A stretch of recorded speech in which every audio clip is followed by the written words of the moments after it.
दोस्तों नमस्ते। मेरे रमेश बदाला के इस चैनल में आपका स्वागत है।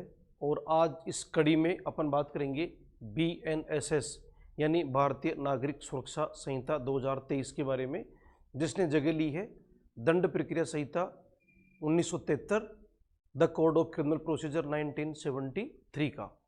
ये जो आपके सामने जो एक्ट है ये किस काम में आता है और ये मेन इसमें क्या क्या काम होता है, इसके बारे में अपन विस्तृत चर्चा करेंगे आज की इस वीडियो में। जैसा कि इस इंडिया में किसी भी तरह का कोई भी अपराध होता है, किसी भी विधि में, चाहे NDPS में हो, चाहे आपका BNS का हो जो पहले IPC जिसका नाम था, या आपके SC/ST एक्ट में हो, या NDPS एक्ट में हो, या पॉक्सो में हो, या और किसी भी एक्ट में हो, अगर कोई क्रिमिनल एक्ट है जो अपराधों को परिभाषित और दंडित करता है तो उस अपराध की इन्वेस्टिगेशन, इंक्वायरी, ट्रायल और अदर प्रोसीडिंग्स जो हैं वे सभी इस BNSS में की जाएंगी।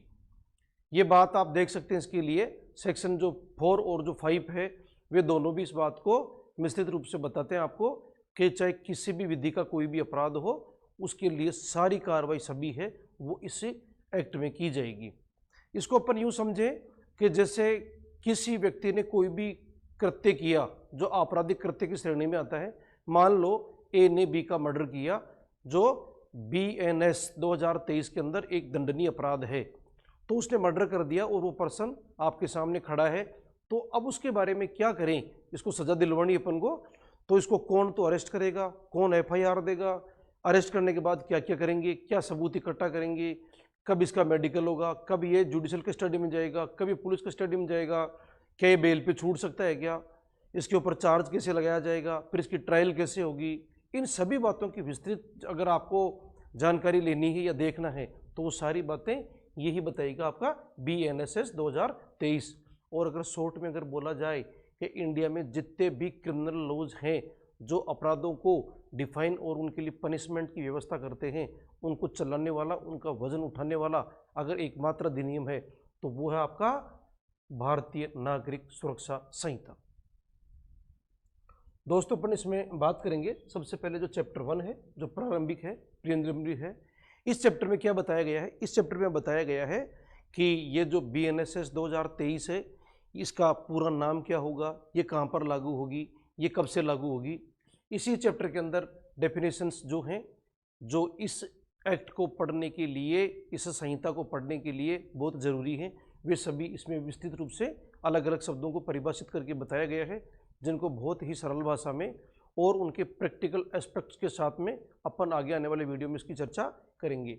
और इसके बाद में ये बताया गया है कि ये जो आपका जो संहिता है ये किन किन बातों पर लागू होगी, कौन कौन सी विधियों को कवर करेगी, IPC के अलावा अन्य विधियों को क्यों करेगी, कैसे करेगी। और इस चैप्टर में बताया गया कि इस विधि में और अन्य किसी विधि में अगर किसी बात के बारे में विरोधाभास हो तो वहाँ पर स्पेशल लॉ और लोकल लॉ के प्रोविजंस हैं वो ही प्रिफरली एप्लीकेबल होंगे, वहाँ पर इसके जो प्रोविजंस हैं वो साइलेंट हो जाएंगे।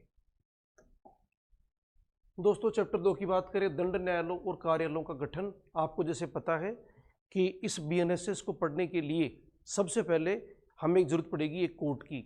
तो कोर्ट क्या होता है, कितने तरह के दंड न्यायालय होते हैं, अपन लास्ट वीडियो में भी देखा था एक इस चीज़ को कि भारत में वर्तमान में कौन कौन से दंड न्यायालय हैं, इन क्रिमिनल कोर्ट्स के अंदर कौन कौन से ऑफिसर होंगे, किस तरह से अपना काम करेंगे। इन कोर्ट्स के अंदर जज साहब के अलावा और कौन कौन होंगे जो इस कार्य के अंदर भाग लेंगे, तो वो है public prosecutor, additional public prosecutor, prosecution officers. उसके बारे में इस चैप्टर में बात की गई है कि दंड न्यायालय के संबंध में कौन कौन से कोर्ट्स होंगे और कौन कौन से ऑफिस जिसके होंगे। बात करें पर चैप्टर नंबर 3 की, तो दंड न्यायालयों की शक्ति। इसमें बताया गया है कि आपका सेशन कोर्ट, मजिस्ट्रेट का न्यायालय जो भी हैं कोर्टों के रूप में, वे किस किस तरह का दंडादेश दे सकते हैं। जैसे बात करें अपन डेथ पेनल्टी की, तो डेथ पेनल्टी की जो पावर है देने की, वो अगर ट्रायल कोर्टों में बात करें प्राइमरीली तो वो सेशन कोर्ट को ही पावर है, इससे नीचे वाले कोर्टों को डेथ पेनल्टी देने की शक्ति नहीं है। लेकिन सेशन कोर्ट की जो शक्ति है ये हाई कोर्ट की शक्ति के अधीनस्थ है, अर्थात जब सेशन न्यायालय ने किसी व्यक्ति को मृत्यु का दंड दिया है तो उसकी हाई कोर्ट के द्वारा उसका कन्फर्मेशन करवाया जाना जरूरी है। और सुप्रीम कोर्ट और इस हाई कोर्ट अगर वो दोनों मृत्युदंड किसी को देना चाहते हैं, अपील में देना चाहते हैं, किसी ट्रायल में देना चाहते हैं, तो वो दे सकते हैं, उनके लिए कोई रोक नहीं है। दोस्तों चैप्टर नंबर जो 4 है उसमें बात करेंगे वरिष्ठ पुलिस अधिकारियों की शक्तियां और मजिस्ट्रेटों और पुलिस को सहायता।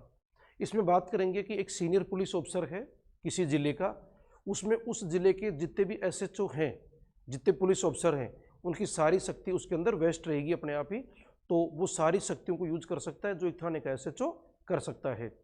इस चैप्टर में बताया गया है कुछ सर्कमस्टांसेज हैं, जैसे किसी व्यक्ति को अरेस्ट करना है, किसी पब्लिक प्रॉपर्टी का कोई नुकसान हो रहा है उसको रोकना है, ऐसे कुछ कार्य हैं जिनमें करने में अगर मजिस्ट्रेट या पुलिस अधिकारी आम पब्लिक में किसी से भी कहे तो ऐसी पब्लिक विधिक रूप से इस बात के लिए बाध्य है कि वह उनकी सहायता करेगी।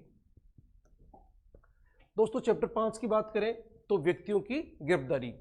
इस चैप्टर में गिरफ्तारी का जो बात कर रहे हैं, ये जो व्यक्ति अपराधी हैं या जिन्होंने ऐसा कोई उल्लंघन किया है जिनको गिरफ्तार किया जाना है, या जिन व्यक्तियों ने जो जमानत की शर्तों पे थे शर्तें तोड़ दी या न्यायालय में उपस्थित नहीं हुए, तो ऐसे व्यक्तियों को गिरफ्तार करने की जरूरत पड़ सकती है।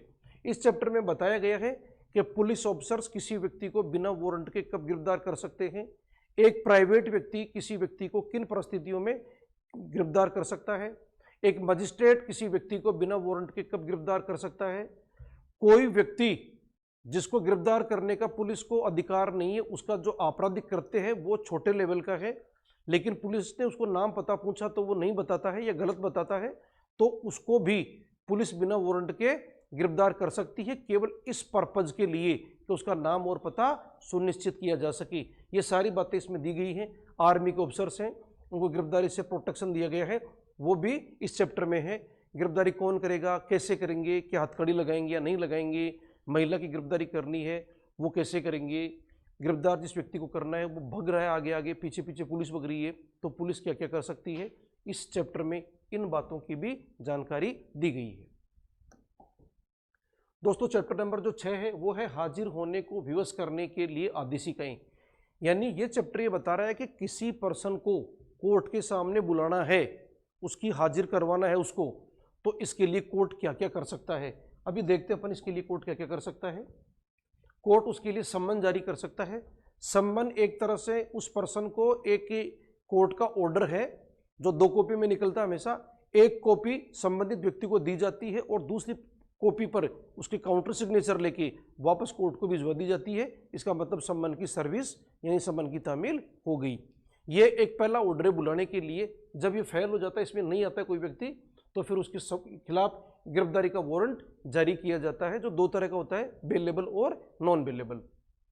फिर अगर अभी भी नहीं आए, वो गिरफ्तारी का वारंट जारी कर दिया लेकिन वो व्यक्ति नहीं मिल रहा है पुलिस को, तो फिर कोर्ट उसके लिए उद्घोषणा और कुर्की ये जारी करती है। इसका मतलब ये है कि कोर्ट एक लेटर निकालेगा और वो लेटर कोर्ट रूम में और उसकी प्रॉपर्टी पर जहां वो रहता है वहां पर चिपकाया जाएगा और उसके अंदर उसको ये चेतावनी दी जाएगी कि फला फला तारीख तक अगर आप नहीं आए तो आपको उद्घोषित अपराधी घोषित कर दिया जाएगा और आपकी प्रॉपर्टी है उसको न्यायालय के आदेश से अटैच कर ली जाएगी। और वाकई में अगर वो व्यक्ति उस डेट तक जो कोर्ट ने बताई तब तक नहीं आता है तो उसकी जो प्रॉपर्टी है वो अटैच कर दी जाती है, जो कुछ शर्तों के अधीन, जिसका इस चैप्टर में प्रावधान है। अगर एक टाइम पीरियड है 2 साल तक का, अगर तब तक वो आ जाए तब तक वो प्रॉपर्टी या उसका जो बेचा हुआ प्रॉपर्टी का जो पैसा है वो ले सकता है।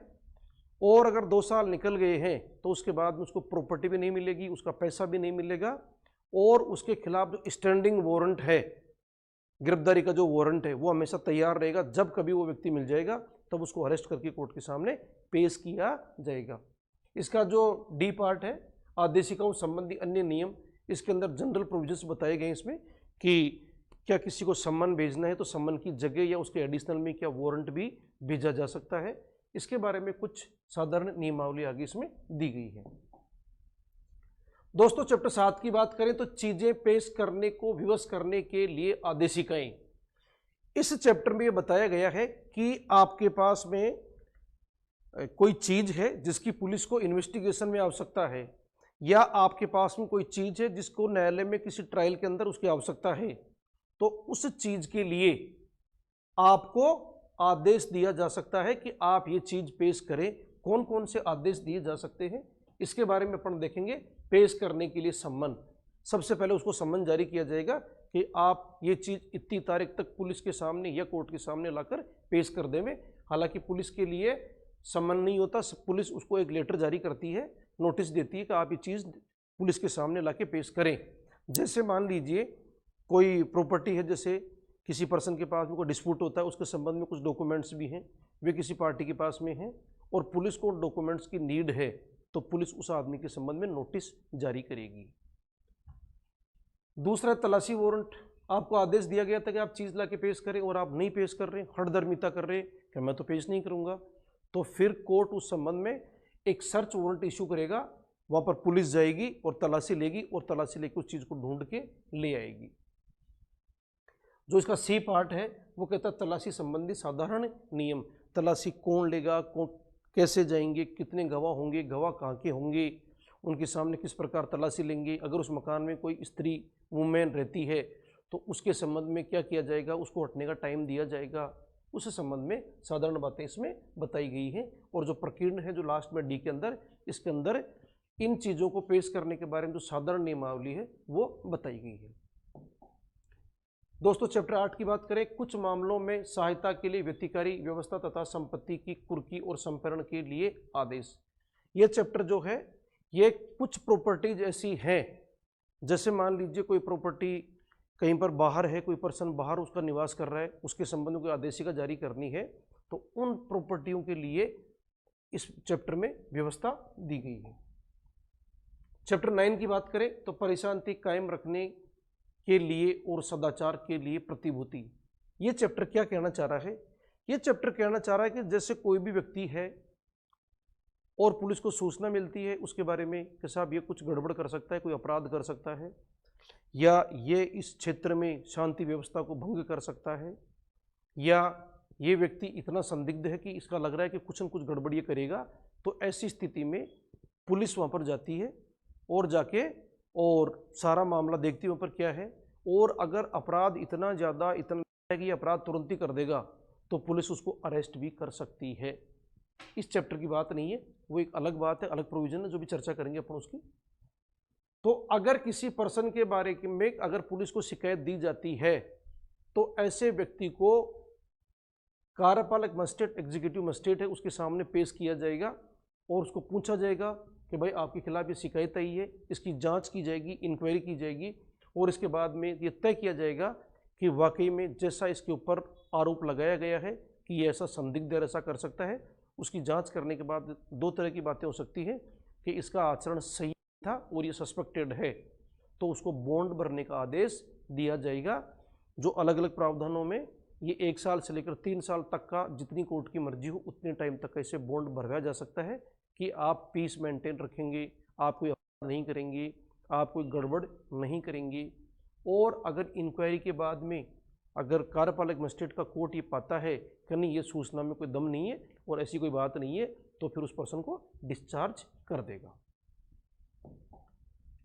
दोस्तों, चैप्टर 10 की बात करें, पत्नी, संतान और माता पिता के भरण पोषण के लिए आवेदन। जैसे आपको इस चैप्टर के नाम से ही लग रहा है कि कोई भी ऐसी पत्नी है, किसी आदमी के बच्चे हैं, वृद्ध माता पिता हैं जो अपना भरण पोषण करने में, अपना मेंटेनेंस करने में सक्षम नहीं है और जो दूसरा व्यक्ति है वो उनका भरण पोषण करने में सक्षम है, तो कोर्ट उस सक्षम व्यक्ति को आदेश देगी कि वह अपने पत्नी, अपने बच्चों और माता पिता के संबंध में जो उसके दायित्व हैं उनका विधिपूर्वक निर्वहन करे, उनको खाना पीना, खर्चा वगैरह वगैरह, उनका पोषण के लिए जो भी चीज़ चाहिए वो सब देवे। तो इस चैप्टर में इन बातों का प्रावधान किया गया है। दोस्तों, जो चैप्टर 11 है इसमें जो लोक व्यवस्था है, शांतिपूर्वक समाज की जो व्यवस्था है उसके बनाए रखने के बारे में प्रोविजंस दिए गए हैं। इस चैप्टर की अगर अपन बात करें तो सबसे पहला प्रावधान है विधि विरुद्ध जमाव। अगर कोई भी 5 या 5 से अधिक व्यक्तियों की कोई जमाव है या कोई विधि विरुद्ध जमाव है, किसी स्थान पर इकट्ठे हो रहे हैं और लोक व्यवस्था खराब होने की संभावना है, तो सबसे पहले पुलिस के द्वारा उनको आदेश दिया जाएगा कि वहाँ से वो हट जाएं और उन व्यक्तियों को हट जाना चाहिए। अगर वो व्यक्ति वहाँ से नहीं हटते हैं तो ऐसी स्थिति में पुलिस क्या करेगी? पुलिस उन व्यक्तियों के संबंध में लाठीचार्ज कर सकती है, मिर्च बम आते हैं वो डाल सकती है, पानी के बौछारें उसके उनके ऊपर डाल सकती है, फिर भी नहीं माने तो पुलिस के द्वारा गोली भी चलाई जा सकती है।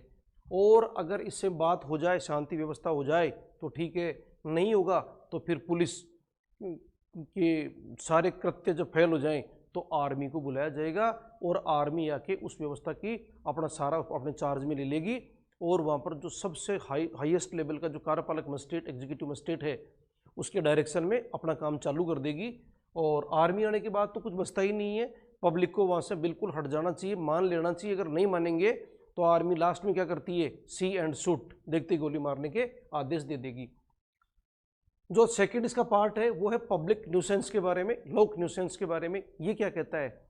जैसे आपके जहाँ पर आप रहते हैं वहाँ की शांति व्यवस्था में कोई व्यक्ति ऐसा कृत्य कर रहा है कि आपके शांतिपूर्वक जीवन में बाधा उत्पन्न हो रही है। जैसे आपके रेजिडेंशियल कॉलोनी है, उसके अंदर किसी ने कोई कारखाना लगा लिया, कोई तेज आवाज़ के अंदर रोज डिस्टर्ब करता है, सोने नहीं देता रात को, तो ऐसे जो मामले हैं, इन मामलों के अंदर क्या है कि कार्यपालक मजिस्ट्रेट द्वारा आदेश दिया जाएगा कि आप इस चीज़ को हटा लें, इसका निवारण कर लें और आप ऐसा कोई काम नहीं करें। इसका जो सी पार्ट है, जो न्यूसेंस या आशंकित खतरे के अर्जेंट मामले, ये अर्जेंट तात्कालिक मामलों में है।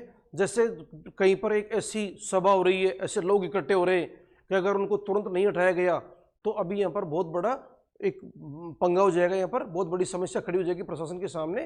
तो जो अर्जेंट केसेज हैं वो इस पार्ट से डील होते हैं। जो पार्ट डी है इसका, स्थावर संपत्ति के बारे में विवाद यानी इमूवेबल प्रॉपर्टी के संबंध में कोई भी डिस्प्यूट। इस चैप्टर में दो चीज है, वोटर और लैंड के बारे में डिस्प्यूट्स। अगर वोटर और लैंड के बारे में, किसी डिस्प्यूट्स के बारे में, उनके पोजीशन के बारे में या उनको यूज करने के बारे में अगर किन्हीं पक्षकारों के बीच में कोई मतभेद हैं और बात लोक न्यूसेंस तक की आ गई है, बात लोक व्यवस्था को भंग होने तक की आ गई है, तो ऐसी स्थिति के अंदर उस प्रॉपर्टी को अटैच किया जा सकता है या तक भी इसने न्यायालयों को शक्ति दी है। ये कार्यपालक मजिस्ट्रेट का और पुलिस का मामला है। पुलिस की रिपोर्ट पर कार्यपालक मजिस्ट्रेट के द्वारा ऐसा किया जा सकता है। कोर्ट उन दोनों पक्षकारों को बुलाएगा, उनके डॉक्यूमेंट्स मंगवाएगा, उनके दावे लेगा और दावों पे सुन के कोर्ट डिसाइड करेगा कि इस प्रॉपर्टी पर कब्जा या यूज करने का राइट किस किस को है।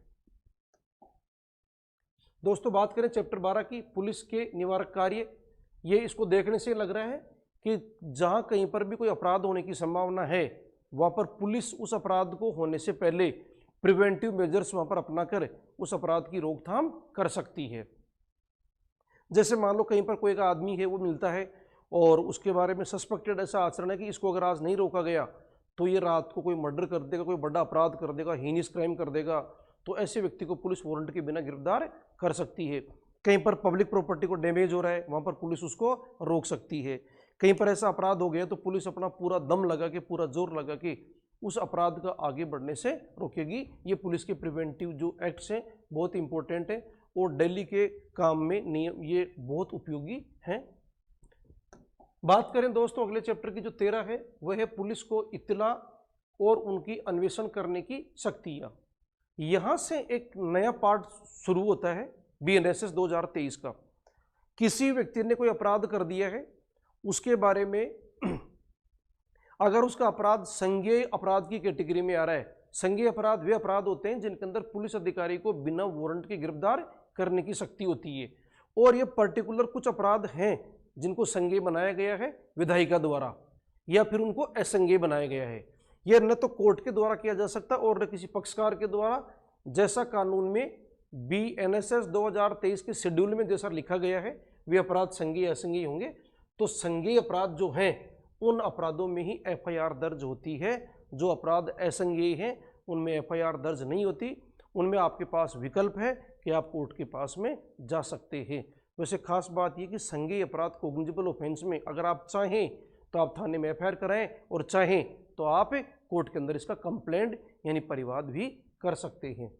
इस चैप्टर के अंदर जो बताया गया है कि FIR पुलिस कैसे लिखेगी, उसके बाद में गवाहों के बयान कैसे लिखेगी, उसके बाद में उस जिस व्यक्ति के संबंध में FIR दर्ज कराई गई है उस व्यक्ति को गिरफ्तार करने के बाद में कोर्ट के सामने क्या प्रक्रिया होगी, पुलिस रिमांड क्या है, जेसी रिमांड क्या है, इनके बारे में बात करेंगे।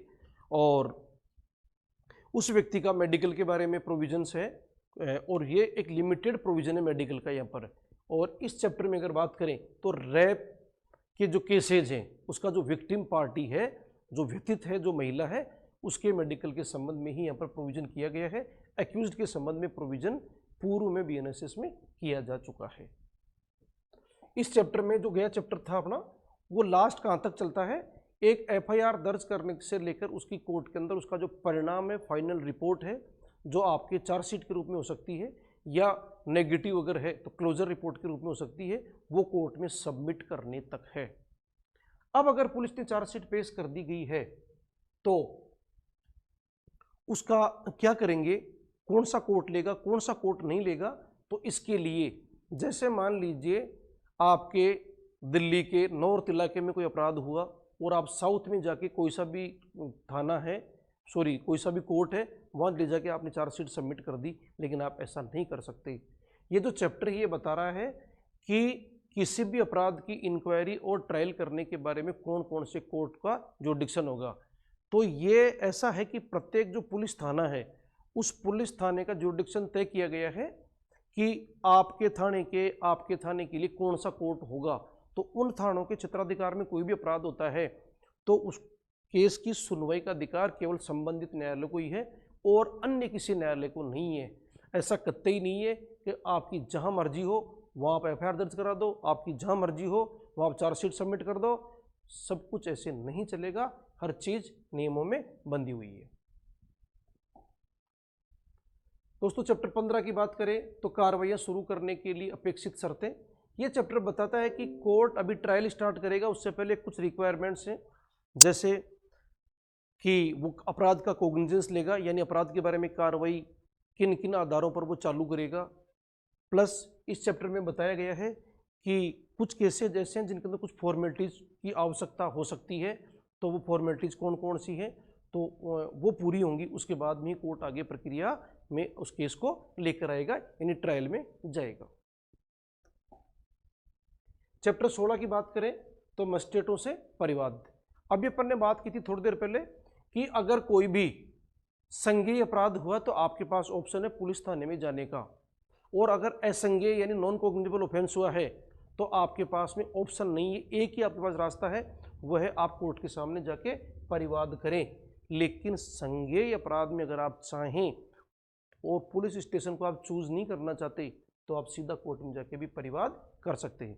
इसका मतलब ये कि उस अपराध की जितने भी कंटेंट्स हैं, जो भी बातें हैं, वो लिख के और आप कोर्ट के सामने पेश करेंगे। कोर्ट उस व्यक्ति का, व्यथित व्यक्ति का, विक्टिम का और अन्य जो उसके गवाह हैं उनके स्टेटमेंट रिकॉर्ड करेगा और इसके बाद में जो भी आवश्यक कार्रवाइयाँ हैं वे सारी करके जांच करेगा और किन गवाहों के बयान ले सकता है। यहाँ पर पुलिस को इन्वेस्टिगेशन का आदेश भी दिया जा सकता है। ये सारी फॉर्मेलिटीज़ पूरी करने के बाद में कोर्ट एक्यूज्ड को कॉल कर लेगा, उसके बाद उसकी ट्रायल चालू होगी, उसका प्रोविजन अभी थोड़ा सा आगे आएगा। चैप्टर 17 की बात करें, मजिस्ट्रेटों के समक्ष कार्रवाइयों का प्रारंभ किया जाना। तो ये एक जनरल सा चैप्टर है कि मजिस्ट्रेट के समक्ष जो भी कार्रवाई स्टार्ट होगी वो कैसे कैसे होगी, उसमें कौन कौन सी स्टेज होंगी, इसका विस्तृत विवरण अपन को आगे देखने को मिलेगा। चैप्टर 18 की बात करें अगर, तो अब चूंकि कार्रवाई कोर्ट के सामने आ चुकी है, कोर्ट ने आपकी जो भी चार्जशीट थी या कंप्लेंट था उसको कोर्ट एक्सेप्ट कर चुका है। अब सबसे पहले जो अक्यूज्ड है, अभियुक्त व्यक्ति है, उसके खिलाफ चार्ज फ्रेम किया जाएगा। इस चैप्टर में चार्ज फ्रेम करने के बारे में रूल्स बताए गए हैं कि आप चार्ज में उसको क्या क्या बताएंगे। आप उसको बताएंगे कि आपने इस तारीख को इतने बजे इस प्लेस पर ये ऐसा ऐसा ऐसा आपने किया और ऐसा करने से इस विधि का ऐसा एक अपराध बना। इस चैप्टर में आगे बताया गया है कि अगर दो एक्यूज्ड हैं तो क्या उनको ऊपर चार्ज एक साथ लगा सकते हैं क्या। इस चैप्टर में बताया गया कि एक अभियुक्त के ऊपर कई सारे अपराध करने का चार्ज है, अभिकथन है, तो क्या उन सब का चार्ज एक साथ लगाया जा सकता है क्या। इस चैप्टर में बताया गया कि अगर कोई चार्ज में गलती रह गई है तो उस गलती को भी ठीक किया जा सकता है। इस चैप्टर में बताया गया है कि किन किन व्यक्तियों को, किन किन अपराधों को, किन किन को कैसे जोड़ सकते हैं, वे सारी बातें इस चैप्टर में बताई गई हैं। इस चैप्टर में बताया गया कि अगर चार्ज फ्रेम करने में कोई गलती रह गई हो तो उस गलती को ठीक करना कब जरूरी है, बड़ी गलती है तब क्या करेंगे, छोटी गलती है तब क्या करेंगे, वे सारी बातें इस चैप्टर में बताई गई हैं। यह आप जो देख रहे हैं आरोपों का प्रारूप और आरोपों का संयोजन इसी चैप्टर के पार्ट है, 2 पार्टों में। दोस्तों बात करें चैप्टर 19 की, तो अब जो ट्रायल की बात कर रहे हैं तो सबसे पहले ट्रायल का जो मामला आता है वो आता है एक बड़े विचारण से, और एक जिले का सबसे बड़ा न्यायालय जो होता है, जो अपन ने एक वीडियो में चर्चा की थी पहले, वो होता है आपका सेशन कोर्ट। तो सेशन कोर्ट के सामने किसी मामले का विचारण कैसे होगा, तो विचारण के लिए अगर सभी इसके जो कोर्ट्स हैं उनके लिए अगर अपन बात करें तो चार्जशीट पेश करने के बाद में कोर्ट कोग्निजेंस लेता है, उसके बाद में चार्ज फ्रेम करता है, फिर जो अभियोजन यानी जो विक्टिम साइड की विटनेसेज हैं वो पहले आएंगे, वो अपना स्टेटमेंट देंगे, चीफ एग्जामिनेशन होगी उनकी, फिर एक्यूज्ड या एक्यूज्ड के एडवोकेट के द्वारा उनका क्रॉस एग्जामिनेशन किया जाएगा, फिर उसके अंदर जो एक्यूज्ड है उसका एग्जामिनेशन होता है जिसको अपन अपने भाषा में बयान मुलजिम बोलते हैं, एग्जामिनेशन ऑफ एक्यूज्ड। उसके बाद में फाइनल आर्ग्यूमेंट होता है, उसके बाद में कोर्ट अपना जजमेंट प्रोनाउंस करता है और जजमेंट के द्वारा उसको या तो दोष मुक्त करेगा या उसको दोष सिद्ध करेगा। दोष मुक्ति और दोष सिद्धि के बाद में उसको जेल भेजा जाना है या नहीं भेजा जाना है, इसके बारे में आपको प्रोबेशन ऑफ ऑफेंडर्स एक्ट 1958 है वो भी साथ में देखना पड़ेगा। यानी छोटे अपराध है, पहला अपराध है तो हो सकता है उसको जेल नहीं भेजना पड़े और उसको बॉन्ड लेके उसको छोड़ दिया जाए। चैप्टर 20 में बात करें तो मजिस्ट्रेटों द्वारा वारंट मामलों का विचारण। इस चैप्टर की बात करें अपन थोड़ा सा आगे चल के, तो मजिस्ट्रेट द्वारा वारंट मामलों का विचारण, इसका मतलब ये है वारंट मामले वे होते हैं जिनके अंदर उनका जो दंड है वो 2 साल से अधिक है या आजीवन कारावास है या मृत्यु दंड से वे अपराध दंडनीय हैं, तो उनको बोलते हैं वारंट मामले। दूसरे एक मामले और है सम्मन मामले, जो भी आएंगे जस्ट आगे। सम्मन मामले कौन से होते हैं? सम्मन मामले वे होते हैं जिनमें 2 वर्ष तक का कारावास या जुर्माना या दोनों का दंडादेश होता है। जैसे मान लो 1 साल तक का कारावास किसी अपराध के लिए नियत है मैक्सिमम, तो यह सम्मन मामला होगा। किसी अपराध के लिए 6 महीने का है, सम्मन मामला होगा। किसी अपराध के लिए केवल जुर्माना है तो यह सम्मन मामला होगा। किसी अपराध के लिए आजीवन कारावास है तो ये वारंट मामला होगा। तो जो वारंट मामले हैं ये 2 तरह से हो सकते हैं। जैसे अपन ने बात करी थी कि कोई भी अपराध अगर है तो आप चाहें तो पुलिस के सामने जाके एफआईआर लॉन्च करें और आप चाहें तो कोर्ट में जाके परिवाद करें। यहाँ पर पुलिस रिपोर्ट पर जो संस्थित मामले हैं, यानी जिन मामलों में आपने एफआईआर दर्ज कराई थी, उनकी ट्रायल करने के बारे में यहाँ पर प्रोविजन किया गया है। और जो इसका जो बी पार्ट है, बी पार्ट कहता है इसका कि वे मामले जो पुलिस थाने आप नहीं गए थे, अदर देन पुलिस रिपोर्ट, यानी जो कंप्लेंट के बेस पर किए गए थे, उनकी ट्रायल कैसे होगी। और इसका जो लास्ट पार्ट है वो कहता है कि इस ट्रायल का कंक्लूजन कैसे होगा, समाप्ति कैसे होगी इसकी, तो इसके अंदर उसका निर्णय देकर होगी। तो ये ट्रायल का ही पार्ट है एक्चुअल में। तो ये 3 बातें इसके अंदर बताई गई हैं। दोस्तों चैप्टर 21 की बात करें अगर, तो मजिस्ट्रेट द्वारा सम्मन मामलों का विचारण। सम्मन मामलों का विचारण यानी जो छोटे केस है उनका विचारण कैसे किया जाएगा, तो इस संबंध में नियम ये है कि इनके अंदर थोड़ी सी औपचारिकताएं कम होती है वारंट मामलों की तुलना में। कैसे? यहाँ पर चार्ज लिखित में फ्रेम करना जरूरत नहीं है। यहाँ पर आप चार्ज का जो सब्सटेंस है उसको ओरली आप उसको सुना सकते हैं। यहाँ पर गवाहों के जो बयान हैं वे जैसा बोलेंगे वैसा का वैसा लिखा जाना जरूरी नहीं है। उनका भी सब्सटेंस, उनका जो भी है वो कोर्ट के द्वारा रिकॉर्ड किया जा सकता है। और ये जो ट्रायल है ये थोड़ी सी स्पीड से होती है। और दोस्तों ये बात भी ध्यान रखनी चाहिए आपको कि ये जो सम्मन केसेस का जो प्रोसीजर है, इंक्वायरीज में भी यही फॉलो किया जाता है। चैप्टर पर आगे बात करें 22 की, तो 22 कहता है संक्षिप्त विचारण। इस चैप्टर में कुछ अपराध दिए गए हैं जिनके लिए सजा कम है और जो सोसाइटी के बहुत बड़े पार्ट को प्रभावित नहीं करते हैं। उन अपराधों के लिए समरी ट्रायल यानी बहुत छोटी ट्रायल का प्रावधान किया गया है। और इसमें इतनी स्पीड से काम होता है, इतनी स्पीड से होता है कि और रेगुलर ट्रायल के जैसा इसमें इतना प्रोसीजर नहीं होता है। तो जो प्रक्रिया है उसको बड़ा संक्षिप्त करके इसके अंदर बताया गया है। इस ट्रायल की खास बात ये होती है कि ये ट्रायल जिस कोर्ट में जिस प्रोसीडिंग ऑफिसर ने स्टार्ट करी है उसी को ख़त्म करनी होगी। अगर उसने ख़त्म नहीं करी है इस ट्रायल को तो वापस मान लो जैसा आपका ट्रांसफ़र हो गया, उन्होंने नौकरी छोड़ दी, उनकी डेथ हो गई, तो अब जो भी नए वहाँ पर प्रिसाइडिंग ऑफिसर आएंगे इस केस को वो दोबारा इसकी सुनवाई चालू करेंगे। इसलिए इस प्रक्रिया के अंदर थोड़ा सा एक ये इसकी कमी है। इसलिए इस ट्रायल को सम्मन केसेस में भी ज़्यादातर सम्मन ट्रायल जो अपने पीछे देखा था अभी, वो करना पसंद करते हैं। इस चैप्टर में बताया गया है कि अगर मजिस्ट्रेट चाहें तो इस समरी ट्रायल के केसेस को सम्मन ट्रायल भी कर सकता है।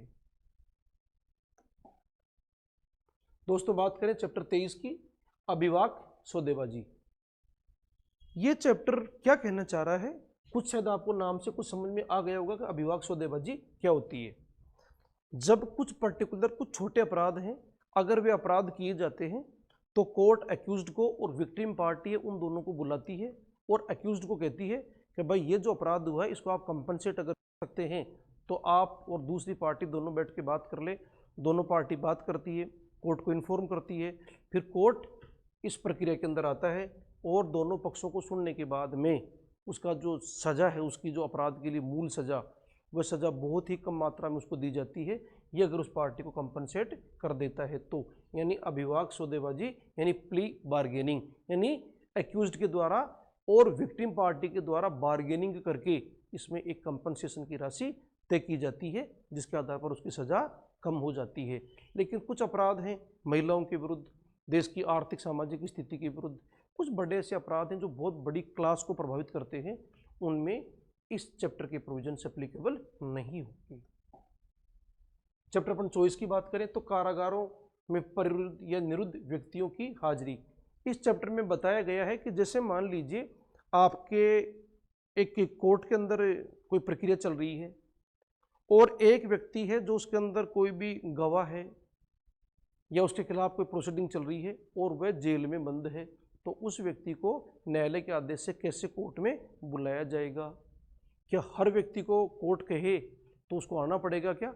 तो इस प्रोविज़न के अंदर सरकार की जो सुप्रीम पावर है वह भी बताई गई है कि जैसे मान लीजिए किसी व्यक्ति को जेल से निकाल के लाने के दौरान शांति व्यवस्था खराब हो सकती है तो सरकार इस आदेश को रोक सकती है।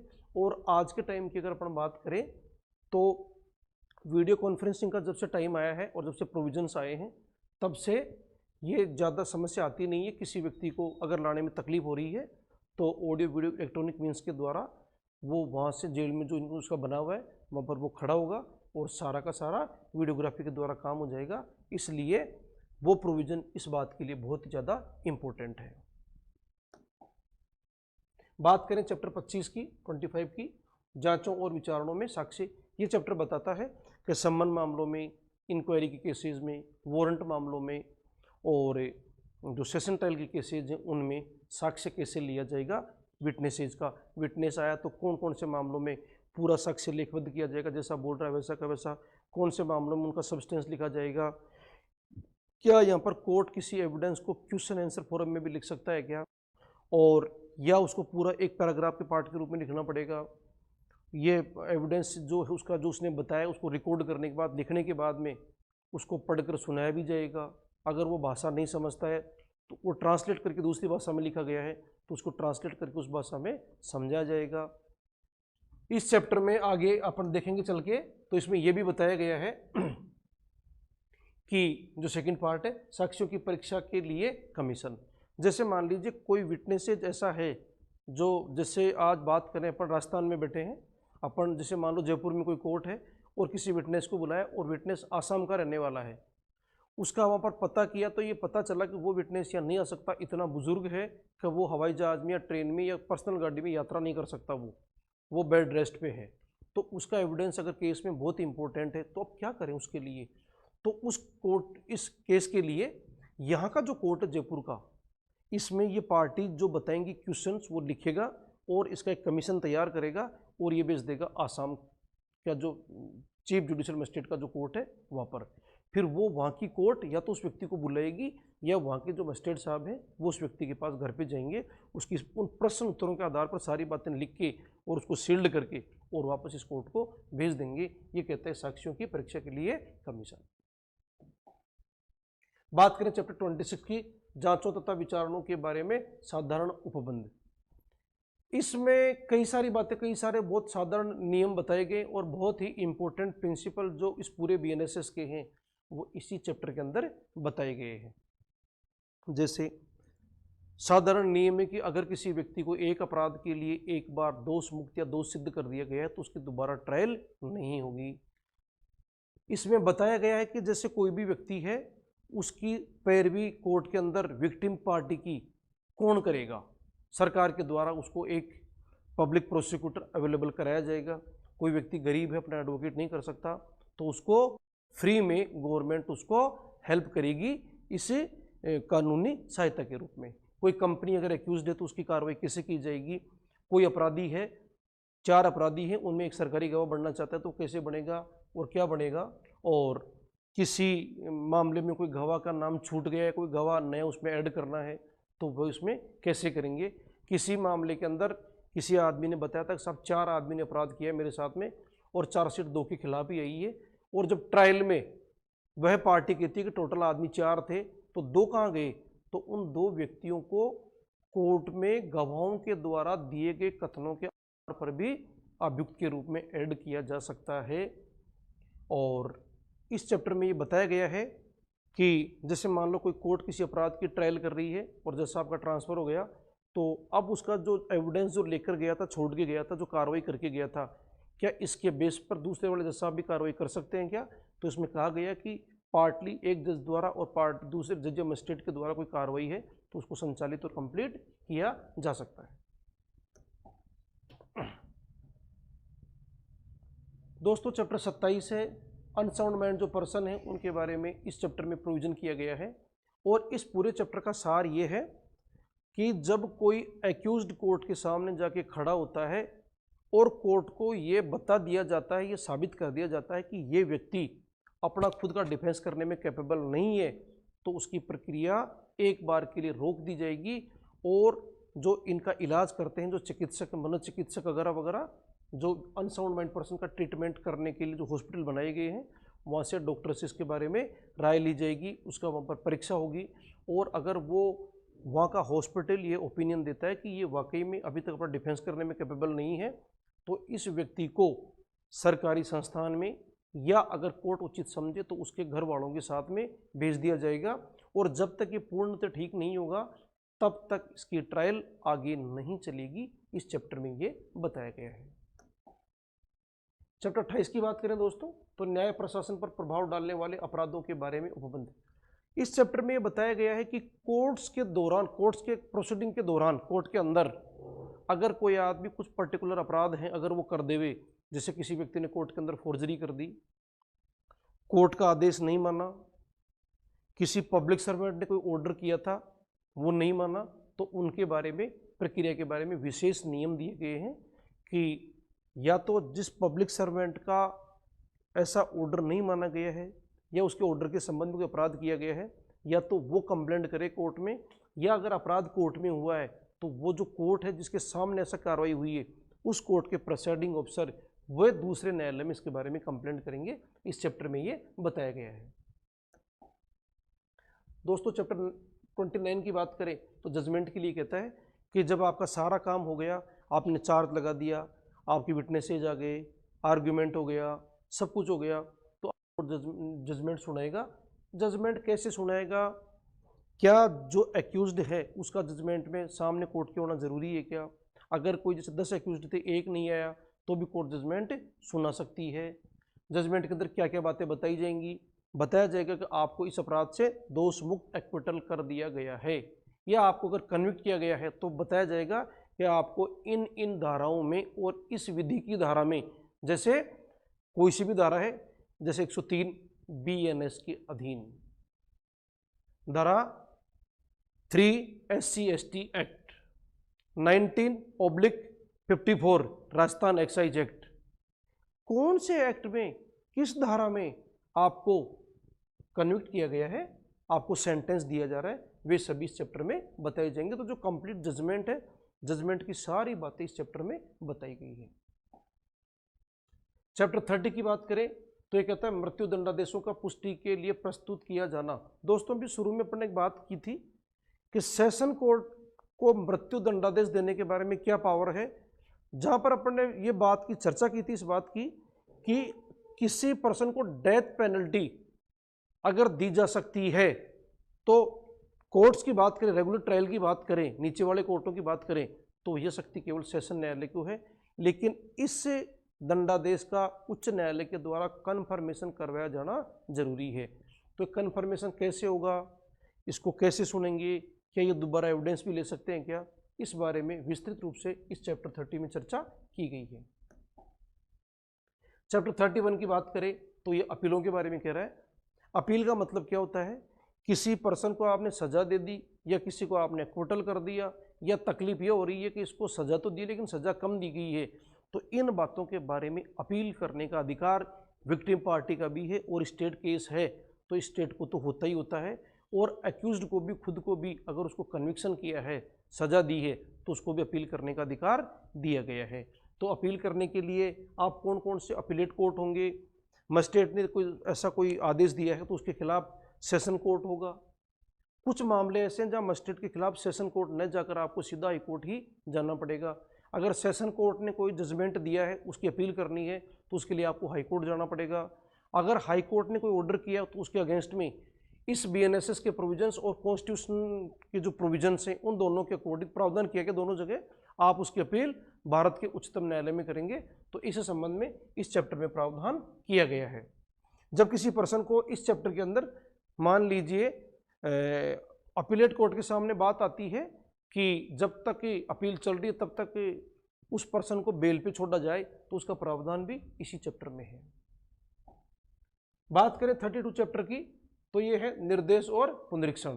इसमें दो बातें हैं, रेफरेंस और रिवीजन। ये क्या होती है, जब किसी लोअर कोर्ट के सामने कोई कानूनी प्रश्न पैदा होता है और प्रश्न ऐसा है कि उसके बिना आगे नहीं बढ़ा जा सकता, और उस प्रश्न का सॉल्यूशन आज तक इस संबंधित हाई कोर्ट ने और इस देश के सबसे बड़े कोर्ट यानी सुप्रीम कोर्ट ने अगर नहीं किया है, तो एक तरह से देखा जाए तो ये अपना पूरा मामला हाई कोर्ट के सामने भेजता है और हाई कोर्ट इसके ऊपर आदेश देता है कि इस मामले को इस तरह से निपटाया जाए।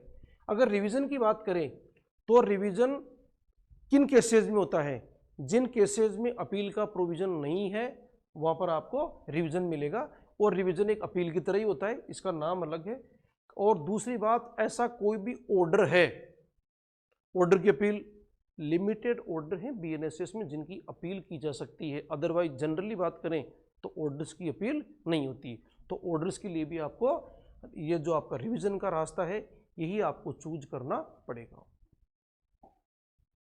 दोस्तों चैप्टर 33 की बात करें तो आपराधिक मामलों का अंतरण यानी क्रिमिनल केसेस को ट्रांसफर कैसे किया जाता है, तो यहाँ पर इस चैप्टर में बात की गई है सुप्रीम कोर्ट की पावर, हाई कोर्ट्स की पावर और सेशन कोर्ट की पावर किन्हीं क्रिमिनल केसेस को ट्रांसफर करने के संबंध में। जैसे आपका एक केस दिल्ली में चल रहा है और आप चाहते हैं कि मेरा ये केस यूपी में ट्रांसफर हो जाए, तो चूंकि दो स्टेट की बात होगी अलग अलग, तो आपको इसके लिए सुप्रीम कोर्ट जाना पड़ेगा और सुप्रीम कोर्ट को सेटिस्फाई करना पड़ेगा कि ये केस इसलिए मैं ट्रांसफ़र कराना चाहता हूँ, और अगर उचित समझेगा कोर्ट उन स्टैंडर्ड में अगर आ रहा हो तो आपका केस ट्रांसफ़र कर दिया जाएगा। आपके यूपी के लखनऊ में कोई मामला चल रहा है और आप चाहते हैं कि कानपुर में चला जाए, तो आपको इसके लिए यूपी का जो हाई कोर्ट है वहाँ पर आपको इलाहाबाद हाई कोर्ट जाना पड़ेगा और वहाँ जाके आपको उसकी पिटीशन फाइल करनी पड़ेगी और फिर वो ऑर्डर करेगा कि केस ट्रांसफ़र करना है या नहीं करना है। दोस्तों इस चैप्टर की खास बात क्या है कि आपने जो ट्रांसफ़र की एप्लीकेशन लगाई है उसको कोर्ट रिजेक्ट करता है और ये समझता है कि यह आपने बिना किसी सफिशिएंट आधारों की लगाई है, तो आपके ऊपर कोर्ट जो है वो कंपनसेट करने का भी आपको ऑर्डर दे सकता है, जो आप उस दूसरी पार्टी को देंगे जो आपके इस एप्लीकेशन का विरोध कर रही है। चैप्टर 34 की बात करें, दंडादेशों का निष्पादन, निलंबन, परिहार और लघुकरण। इस चैप्टर में बताया गया है कि जैसे अपन देखें आगे चल के थोड़ा सा कि मृत्युदंड है, कारावास है, जुर्माने का उद्ग्रहण है, कुल मिला के जो भी दंडादेश दिया गया है उस दंडादेश का एग्जीक्यूशन, यानी किसी को कोर्ट ने ऑर्डर दिया कि आपको 10 साल की सज़ा दी जाती है, तो ये जेल में कैसे जाएगा, सज़ा वारंट के साथ में, सेंटेंस वारंट के साथ में, यहाँ पर कोर्ट उस आदमी को हैंड ओवर करेगी जेल के। तो फिर जेलर जो है, सुपरिटेंडेंट ऑफ जेल है, वो उसका एग्जीक्यूशन यानी उसको कैसे भुगताएंगे उसके बारे में नियम दिया गया है। दंडादेश जो भी दिया गया है उसको सस्पेंशन उसके लिए उसको एक बार रोक देने का जो प्रोविजन है वो भी इस चैप्टर में किया गया है। परिहार यानी किसी पार्ट को जो सजा है उसके किसी भाग को छोड़ देना, और लघुकरण यानी जो सजा थी, बड़ी सजा थी, उसको कम करने की जो प्रक्रिया है उसको लघुकरण कहते हैं। इस मामले में आपका एप्रोप्रिएट गवर्नमेंट जो है, समुचित सरकार है, उसका बहुत बड़ा रोल है, और उसके प्रक्रिया के आधार पर और कोर्ट की कार्रवाई को देखने के बाद में ऐसा ऑर्डर दिया जा सकता है, इनमें से कोई सा भी।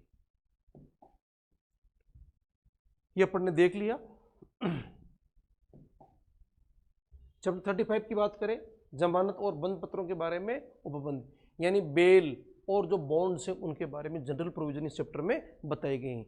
ये चैप्टर बता रहा है कि बेलेबल अपराध के अंदर बेल पुलिस अधिकारी द्वारा या कोर्ट के द्वारा ली जा सकती है। जो अपराध नॉन बेलेबल है उनमें अगर बहुत हीनियस क्राइम नहीं है तो मजिस्ट्रेट के द्वारा बेल ली जा सकती है।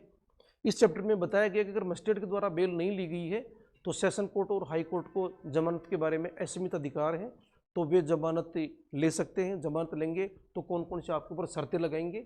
इसी चैप्टर में बताया गया है एंटीसिपेटरी बेल के बारे में। एंटीसिपेटरी बेल का मतलब है अग्रिम जमानत। जब आपको लग जाए कि किसी झूठे आरोप में जो अपराध आपने नहीं किया है, पुलिस के द्वारा आपको गिरफ्तार किया जा सकता है विदाउट वारंट, तो आप इसके लिए सेशन कोर्ट या हाई कोर्ट जाएंगे और वहाँ जाके एक एप्लीकेशन लगाएंगे, और अगर आपके आर्ग्यूमेंट से अगर कोर्ट सेटिस्फाई है तो कोर्ट ऑर्डर देगा कि जब कभी इस व्यक्ति को अगर अरेस्ट किया जाए, अरेस्ट करने की आवश्यकता हो, और ये व्यक्ति अगर इस ऑर्डर के अकॉर्डिंग अगर बेल बॉन्ड दे दे, खुद का बॉन्ड या सिक्योरिटी का बॉन्ड या दोनों, तो उस व्यक्ति को अरेस्ट नहीं किया जाए। ये होती है आपकी एंटीसिपेटरी बेल। इस चैप्टर के अंदर और बातें, जनरल बातें बताई गई हैं कि आपकी श्योरिटी होंगी, वो कैसे होंगी, अगर श्योरिटी सफिशिएंट नहीं दे पा रहे तो फिर क्या होगा।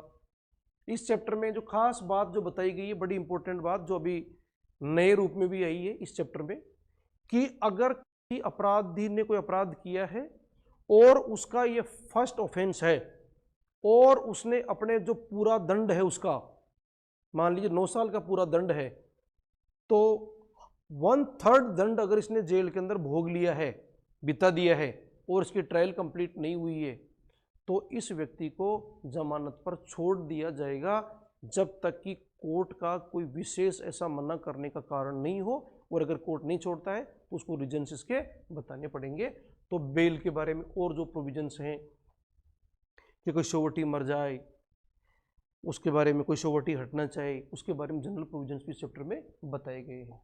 दोस्तों ये बड़ा अपन संक्षिप्त परिचय कर रहे हैं बीएनएसएस का, इसलिए बहुत ज़्यादा बातें अपन इसमें नहीं करेंगे। संपत्ति का व्ययन, डिस्पोजल ऑफ प्रॉपर्टी, ये चैप्टर क्या बता रहा है, जैसे किसी भी केस के अंदर कोई भी प्रॉपर्टी कोर्ट के अंदर सीज की गई है, कोर्ट के सामने उसको प्रोड्यूस किया जाता है या थाने के अंदर वो चीज़ पड़ी है, तो उस प्रॉपर्टी का डिस्पोज ऑफ कैसे किया जाएगा, उसका निपटारा कैसे किया जाएगा, इस चैप्टर में ये बताया गया है। और बड़ी साधारण शब्दों में बात करें तो जैसे मान लीजिए एक एक्यूज्ड को पकड़ा और उसके कब्जे से 10,000 रुपये पुलिस ने सीज कर लिए। उन 10,000 रुपये को लेने के लिए कोई भी नहीं आया, कोर्ट ने नोटिस जारी कर दिया, सारी प्रक्रिया अपना ली, कोई नहीं आ रहा है, तो उस पैसे का क्या करें, तो वह पैसा राजकोष में जमा करा दिया जाएगा।